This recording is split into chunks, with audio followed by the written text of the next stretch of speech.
That was a fail. And you should have known how much it sucked when I realized that happened and there was nothing I could absolutely do. I definitely want to redo with the Norfolk Southern Heritage Unit as I do with the Illinois Terminal Unit. Someday, I'm just glad I caught both of them and was able to enjoy it. I'm Chris. I'm Christian, and this is our March update video. This is the best you're going to get because we're recording right now via cell phone. Hi, you are listening to my disembodied voice. Woo, spooky. We're also recording this at exactly 10:11 p.m. at Eastern Standard Time at night because of the fact that neither one of us could meet up this week. It's been a busy week for both of us. It's been a long week for both of us. But anyway, that's a story for a different day. It's now January 60th. Are we on January 60th? 60th? Is it the 60th or the 61st? I can't remember. I just know there's a shit ton of snow outside. Yeah. And it's cold. Yeah, whereas like last week about this time it was like in the 40s. And the New York Central Railroad Heritage Unit was in town. Yes. This week, I will tell you, if you stay tuned, we will be having a nice compilation of snow trains. I froze my butt off shooting some of this, but this includes when I went out in January to catch the Norfolk Southern Heritage Unit. I went out last weekend to catch the New York Central Railroad Heritage Unit, which is on my top 5 list of heritage units to catch. I also, today, caught the Virginian Heritage Unit, which so far is my favorite heritage unit catch.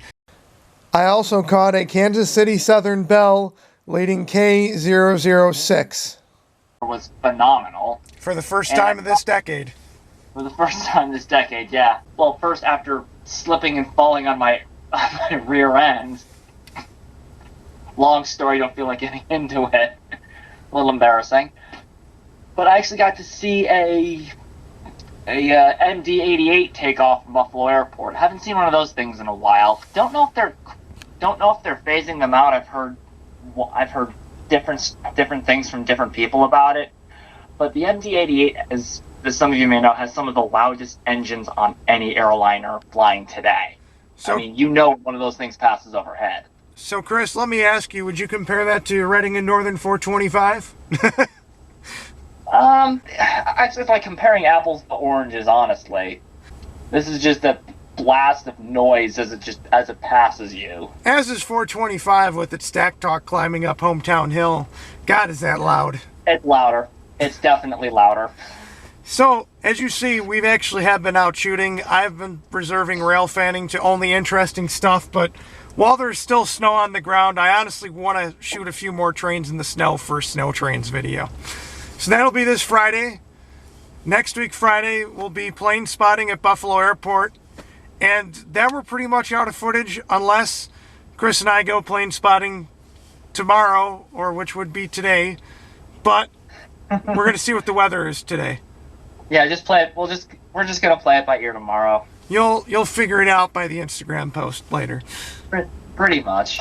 But all right, anything else to add? Yeah, what was I going to say? But pretty much after that, I'm really only saving going out for rail fanning if there's a heritage unit or something not in town. Because let's be real, the same old CSX Norfolk Southern trains after a while gets boring. But we're pretty much going to kind of be going dormant. But we do have a tentative schedule, which is shown here on the screen.